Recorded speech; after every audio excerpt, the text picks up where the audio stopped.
I just finished up this old Ruger M77 Tang safety. This action's from 1981. It was originally a 7 mag.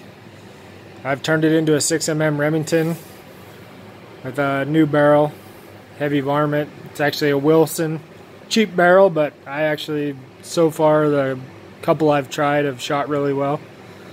Of course, to change it from a mag to a Remington, I had to change out the bolt. I did some trigger work, and of course, these old Tang triggers were adjustable. You don't really have to do much to them. Then I did some work on the cocking ramp on the bolt and timed the trigger in. The original trigger pinfall was 285 thou.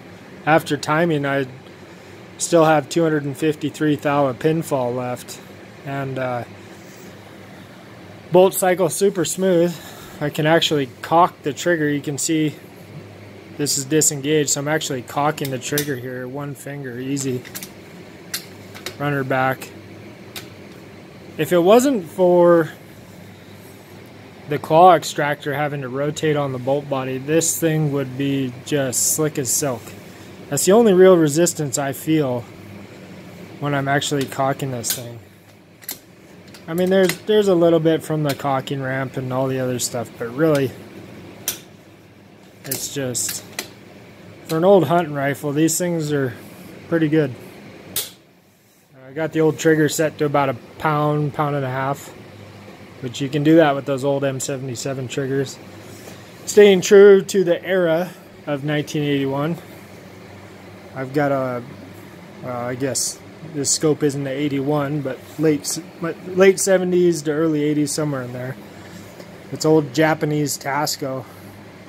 Some of you might recall these old rangefinder reticles here. They're kind of cool. I've never actually tested them to see how true they are, but it's a 6 to 24 power AO.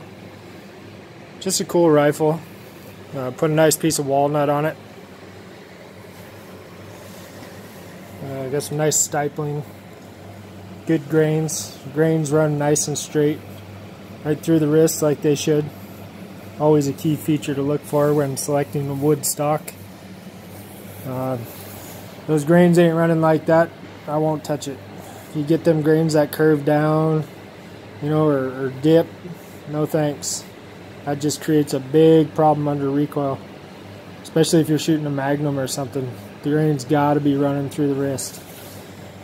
Anyhow, I'm sure a lot of you already knew that, but just thought I'd mention it. Cool. Bedded the scope rings, because these old Ruger rings, they don't line up too well. Takes a lot of lapping and tweaking and then final bedding to get them straight where you're not stressing that scope. So she's all ready. Just